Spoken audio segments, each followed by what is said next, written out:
जय हिंद, वंदे मातरम। नमस्कार साथियों, स्वागत है आपके अपने यूट्यूब चैनल अवतार क्लासेस में। मैं पाल प्रवीण। आज के वीडियो में बात करेंगे मुगल साम्राज्य से संबंधित मोस्ट इम्पोर्टेंट क्वेश्चन। मुगल साम्राज्य से संबंधित जितने भी इम्पोर्टेंट क्वेश्चन बनेंगे सभी प्रश्न इस वीडियो के माध्यम से कवर करेंगे। आप किसी भी कॉम्पिटिटिव एग्जाम की तैयारी करते हैं उसके लिए वीडियो बहुत ही इंपॉर्टेंट होने वाला है। आप सभी लोग वीडियो को पूरा देखिएगा और वीडियो को ज़्यादा से ज़्यादा मित्रों तक शेयर करिएगा। इस वीडियो के माध्यम से 30+ क्वेश्चन कवर करेंगे जो कि बहुत ही इंपॉर्टेंट है। और जिन लोगों ने अभी तक हमारे यूट्यूब चैनल को सब्सक्राइब नहीं किया है तो सभी लोग चैनल को सब्सक्राइब कर लीजिएगा। शुरुआत करते हैं आज की शानदार क्लास के साथ। आज का पहला प्रश्न है, किस युद्ध को जीतने के बाद शेर शाह ने अफगान सत्ता की स्थापना की थी? मोस्ट इंपॉर्टेंट प्रश्न है, सभी लोग शेयर कर दीजिएगा। किस युद्ध को जीतने के बाद शेर शाह ने अफगान सत्ता की स्थापना की थी? राइट आंसर है ऑप्शन नंबर बी, विलग्राम का जो युद्ध हुआ था मित्रों। ठीक है, विलग्राम का युद्ध जीतने के बाद शेर शाह ने अफगान सत्ता की स्थापना कर दी थी, आपने याद रखना है। अगला ऑप्शन है, किस युद्ध से भारत और मुगल साम्राज्य की नींव पड़ी? मोस्ट इंपॉर्टेंट प्रश्न है, सभी लोग कमेंट कर दीजिएगा। किस युद्ध से भारत में मुगल साम्राज्य की नींव पड़ी? मुगल साम्राज्य की बात करें तो भाई किस युद्ध से पड़ी है, आप सभी लोग कमेंट बॉक्स में छापिएगा जल्दी से। ठीक है, मुगल साम्राज्य की जो नींव थी मित्रों, वह पानीपत का जो प्रथम युद्ध हुआ था 1526 ईस्वी में, दूसरा जो युद्ध हुआ था 1556 में और तीसरा हुआ था 1761 में। सभी आपके जो पानीपत के 3 युद्ध हुए थे। ठीक है, पानीपत के कितने मित्रों युद्ध हुए थे? पानीपत के जो आपके 3 युद्ध हुए थे, तीनों आपको याद रखना। प्रथम 1526 में, द्वितीय 1556 में और तीसरा जो हुआ था 1761 में। और किस युद्ध में भारत में मुगल राज्य की जो नींव पड़ी थी, वह पानीपत का जो प्रथम युद्ध हुआ था इसमें मुगल राज्य की नींव पड़ी थी, आपने याद रखना है। अगला ऑप्शन है, किस वर्ष वैसाखी के दिन 13 अप्रैल को गुरु गोविंद सिंह ने खालसा पंथ की स्थापना की थी? जो गुरु गोविंद सिंह थे मित्रों, इन्होंने 13 अप्रैल को खालसा पंथ की स्थापना की थी। और सन कौन सा था इसका? राइट आंसर है 1699 में। ठीक है, 13 अप्रैल सन 1699 में गुरु गोविंद सिंह ने खालसा पंथ की स्थापना की थी, आपने याद रखना है। अगला ऑप्शन है, किस शासक के शासन के दौरान मुगल साम्राज्य की सीमाएं सबसे ज़्यादा विस्तृत हो गई थी? किस शासक के शासन के दौरान मुगल साम्राज्य की सीमाएं सबसे ज़्यादा विस्तृत हो गई थी? आप सभी लोग कमेंट बॉक्स में छाप दीजिएगा। ठीक है, राइट आंसर है ऑप्शन नंबर बी, औरंगजेब के शासनकाल में साम्राज्य की सीमाएं सबसे ज़्यादा विस्तृत यानी सबसे ज़्यादा फैल गई थी। अगला प्रश्न है, किस शासक ने निरुद्दीन की उपाधि धारण की थी? सभी लोग कमेंट बॉक्स में छाप दीजिएगा, निरुद्दीन की उपाधि किस शासक ने धारण की थी? राइट आंसर है इसका ऑप्शन नंबर 2, जहांगीर ने। ठीक है, जहांगीर ने निरुद्दीन की उपाधि धारण की थी, आपने याद रखना है। मोस्ट इंपॉर्टेंट है प्रश्न आपके एग्जाम के लिए। अगला ऑप्शन है, किस मुगल बादशाह ने अपनी आत्मकथा फारसी में लिखी थी? किस मुगल बादशाह ने अपनी आत्मकथा फारसी में लिखी थी? आप सभी लोग कमेंट बॉक्स में छाप दीजिएगा। फारसी में आत्मकथा लिखी थी और वह कौन सा मुगल बादशाह था? राइट आंसर है जहांगीर ने। ठीक है, जहांगीर ने जो अपनी आत्मकथा थी मित्रों वह फारसी भाषा में लिखी थी। किसमें मित्रों? फारसी भाषा में। अगला ऑप्शन है, किस मुगल शासक का 2 बार राज्याभिषेक हुआ? मोस्ट इंपॉर्टेंट क्वेश्चन है, किस मुगल शासक का 2 बार राज्याभिषेक हुआ था? क्वेश्चन नंबर 7 का राइट आंसर है ऑप्शन नंबर बी, औरंगजेब का। ठीक है, और जो औरंगजेब था मित्रों इसका 2 बार राज्याभिषेक हुआ था, आपने याद रखना है। अगला ऑप्शन है, किस मुगल शासक को आलमगीर कहा जाता है? मोस्ट इंपॉर्टेंट क्वेश्चन है, सभी लोग कमेंट कर दीजिएगा, किस मुगल शासक को आलमगीर कहा जाता है? राइट आंसर है औरंगजेब को आलमगीर भी कहा जाता है। बहुत ही मोस्ट इंपॉर्टेंट पॉइंट है, आप याद रखिएगा। अगला ऑप्शन है, किस मुगल शासक ने 2 बार शासन किया? किस मुगल शासक ने 2 बार शासन किया? राइट आंसर है हुमायूं के द्वारा 2 बार शासन किया गया था, आपने याद रखना है। अगला ऑप्शन है, किस शासक ने न्याय के लिए अपने महल में सोने की जंजीर लगवाई? किस शासक ने न्याय के लिए अपने महल में सोने की जंजीर लगवाई? सभी लोग कमेंट बॉक्स में छाप दीजिएगा, मोस्ट इंपॉर्टेंट है, सभी लोग स्टार बना लीजिएगा। ठीक है, सोने की जंजीर लगवाई थी किसने? राइट आंसर है जहांगीर के द्वारा अपने न्याय महल में। ठीक है, अपने महल में उसने सोने की जंजीर लगवाई थी। अगला ऑप्शन है, किस शासक ने अपने पिता को कैद में डाला? मोस्ट इंपॉर्टेंट प्रश्न है, किस शासक ने अपने पिता को कैद में डाला था? राइट आंसर है ऑप्शन नंबर डी, औरंगजेब ने। औरंगजेब ने अपने पिता को कैद खाने में डाल दिया था। बहुत ही इंपॉर्टेंट प्रश्न है आपके एग्जाम के लिए। जिन लोगों ने अभी तक वीडियो को शेयर नहीं किया है, चैनल को सब्सक्राइब नहीं किया है, तो सभी लोग वीडियो को शेयर कर दीजिए, लाइक कर दीजिए और चैनल को भी सब्सक्राइब कर लीजिए। किस सिख गुरु की मृत्यु के लिए औरंगजेब जिम्मेदार है? किस सिख गुरु की मृत्यु के लिए औरंगजेब जिम्मेदार है? सही आंसर इसका मित्रों तो किसके लिए? तेग बहादुर। ठीक है, option number A, Tegh Bahadur की मृत्यु के लिए आपका औरंगजेब जिम्मेदार है। अगला ऑप्शन है, किस सुल्तान ने पहले हजरत ए आलम की उपाधि अपनाई और बाद में सुल्तान की? किस सुल्तान ने पहले हजरत ए आला की उपाधि अपनाई और फिर बाद में सुल्तान की उपाधि धारण की थी इसने? राइट आंसर है शेर शाह सूरी ने। ठीक है, शेर शाह सूरी ने पहले हजरत ए आला की उपाधि धारण की और उसके बाद सुल्तान की उपाधि धारण की। अगला ऑप्शन है, किसके शासनकाल में मलिक मोहम्मद जायसी ने पद्मावत की रचना की थी? किसके शासनकाल में मलिक मोहम्मद जायसी ने पद्माव्रत की रचना, जो पद्माव्रत है मित्रों, इसकी रचना की थी पद्मावत की, तो किसके शासनकाल में की थी? सही आंसर है option number D, Sher Shah के शासनकाल में मलिक मोहम्मद जायसी ने पद्मावत की रचना की थी। अगला ऑप्शन है, किसने निसार नामक सिक्के का प्रचलन किया था? किसने निसार नामक जो सिक्के थे मित्रों वह किसने चलवाए थे? राइट आंसर है ऑप्शन नंबर वी। ठीक है, जहांगीर के शासन में निसार नामक सिक्के को चलवाया गया था। किसके शासन में? जहांगीर के शासन में। अगला ऑप्शन है, किसने अकबर की जीवन कथा लिखी?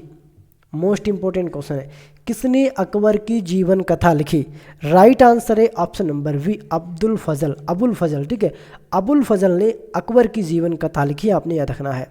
अगला प्रश्न है, किसने चौसा की लड़ाई में हुमायूं को पराजित किया था? और 1539 में चौसा की लड़ाई हुई थी। ठीक है, और कौन पराजित हुआ था, इसमें कौन विजय हुआ था?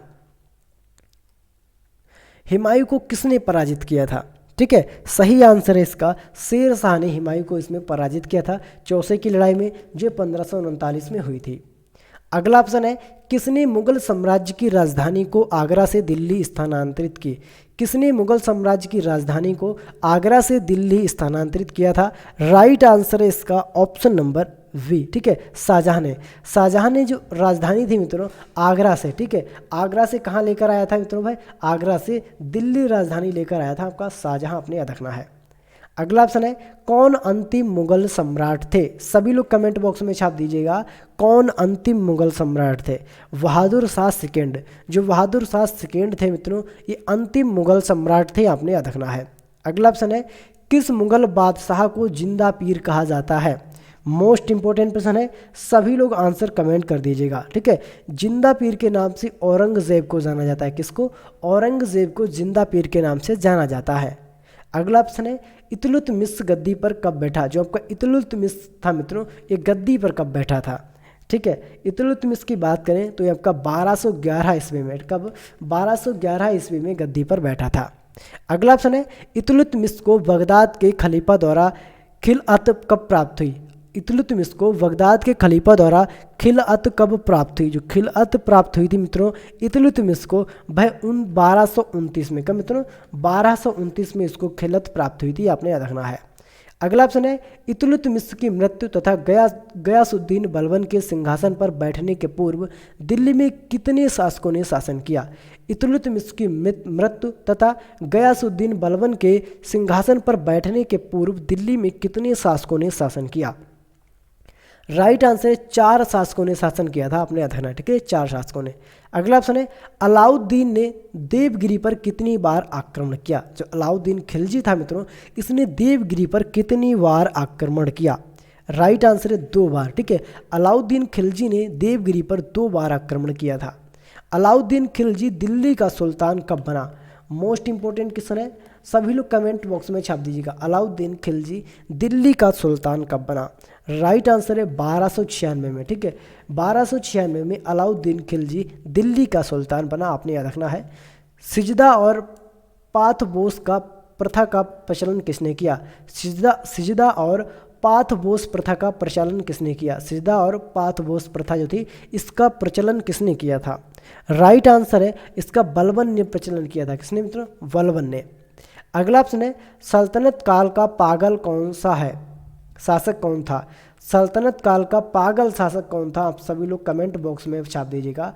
पागल शासक की बात करते हैं और कब कब पागल था मित्रों, सल्तनत काल का पागल शासक था। राइट आंसर है इसका ऑप्शन नंबर ए मोहम्मद बिन तुगलक, ठीक है, मोहम्मद बिन तुगलक। अगला ऑप्शन है सल्तनत काल का सबसे ज़्यादा शिक्षित शासक कौन था।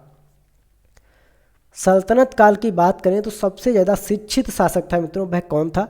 राइट आंसर है ऑप्शन नंबर ए मोहम्मद बिन तुगलक, ठीक है, मोहम्मद बिन तुगलक सल्तनत काल का सबसे शिक्षित शासक था, आपने याद रखना है। अगला ऑप्शन है दिल्ली सल्तनत के तुगलक राजवंश का अंतिम शासक निम्नलिखित में कौन था। दिल्ली सल्तनत के तुगलक राजवंश का अंतिम शासक निम्नलिखित में कौन सा था। राइट आंसर है option number B Ghiyasuddin Tughlaq, ठीक, कौन था मित्रों, गयासुद्दीन तुगलक दिल्ली सल्तनत के तुगलक राजवंश का अंतिम शासक था। अगला ऑप्शन है तैमूर के आक्रमण के बाद भारत में किस वंश का राज्य स्थापित हुआ। तैमूर वंश के बाद, ठीक है, तैमूर के आक्रमण के बाद भारत में किस वंश का राज्य स्थापित हुआ। राइट आंसर है ऑप्शन नंबर बी सैयद वंश, ठीक है, तैमूर के आक्रमण के बाद, ठीक है, तैमूर के आक्रमण के बाद सैयद वंश की स्थापना हुई। किसकी मित्रों, सैयद वंश की स्थापना हुई, आपने याद रखना है। सैयद वंश का संस्थापक कौन था, तो सैयद वंश का जो संस्थापक था वह था आपका मित्रों खिज्र खां, ठीक है, खिज्र खां के द्वारा सैयद वंश की स्थापना की गई थी, आपने याद रखना, ठीक है, खिज्र खां के द्वारा सैयद वंश की स्थापना की गई। अगला ऑप्शन है मुबारक शाह ने कौन सी उपाधि धारण की थी। जो आपका मुबारक शाह था मित्रों, ठीक है, मुबारक शाह की बात करें तो मुबारक शाह ने कौन सी उपाधि धारण की थी। सही आंसर है इसका ऑप्शन नंबर ए सैयद, ठीक है, कौन सी उपाधि, सैयद उपाधि धारण की थी, आपने याद रखना है। अगला ऑप्शन है लोदी वंश का संस्थापक कौन था। मोस्ट इंपोर्टेंट क्वेश्चन है।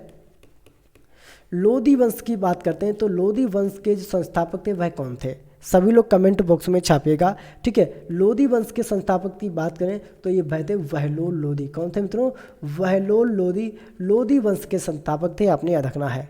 बहलोल लोदी की महत्वपूर्ण उपलब्धि ये थी कि उसमें निम्नलिखित में से किस राज्य के विरुद्ध सफलतापूर्वक युद्ध किया था। राइट आंसर है ऑप्शन नंबर वी जौनपुर, ठीक है, जौनपुर के विरुद्ध उन्होंने सफलतापूर्वक युद्ध किया था, आपने याद रखना है।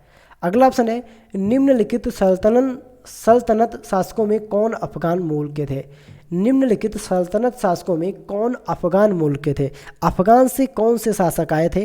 राइट आंसर है इसका ऑप्शन नंबर डी, ठीक है, लोदी। जो लोदी वंश के शासक थे मित्रों, ये कैसे थे, ये आपके अफगान से आए थे, अफगान से आए हुए थे शासक। अगला ऑप्शन है गुलाम वंश का संस्थापक कौन था। मोस्ट इंपोर्टेंट क्वेश्चन है, गुलाम वंश के बात करें तो गुलाम वंश का जो संस्थापक था वह कौन था। राइट आंसर है इसका कुतुबुद्दीन ऐबक, ठीक है, गुलाम वंश का शासक था, आपने याद रखना है। अगला ऑप्शन है किसके सिक्कों पर बगदाद के खलीफा का नाम सर्वप्रथम अंकित हुआ। किसके सिक्कों पर बगदाद के खलीफा का नाम सर्वप्रथम अंकित हुआ था। राइट आंसर है इसका ऑप्शन नंबर बी इतुलतमिश के सिक्कों पर बगदाद के खलीफा का नाम अंकित हुआ था सर्वप्रथम।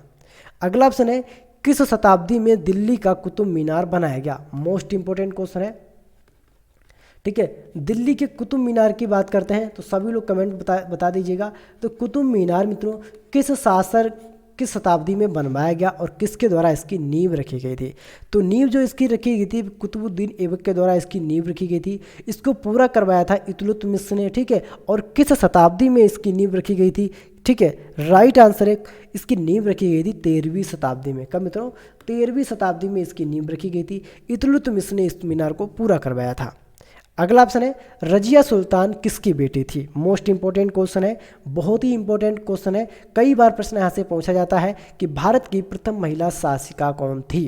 प्रथम महिला शासिका की बात करें तो रजिया सुल्तान, ठीक है, ठीक है, रजिया सुल्तान मित्रों ये प्रथम महिला सुल्तान थी, आपने याद रखना है। और ये किसकी बेटी थी मित्रों, ये इल्तुतमिश की बेटी थी। किसकी मित्रों, इल्तुतमिश की बेटी थी रजिया सुल्तान। और ये रजिया सुल्तान प्रथम महिला शासिका भी बनी थी, आपने याद रखना है। प्रश्न कई बार एग्जाम में पूछा गया है। तो ये थे मित्रों आपके 38 क्वेश्चन जो आपके एग्जाम के लिए बहुत ही इंपॉर्टेंट है। आप सभी लोग वीडियो को पूरा देखिएगा, वीडियो को शेयर करिएगा और चैनल को सब्सक्राइब जरूर करिएगा। कमेंट करके बताइए कि आपको हमारा वीडियो कैसा लगा। मिलते हैं अगली फिर वीडियो में, तब तक के लिए जय हिंद जय भारत।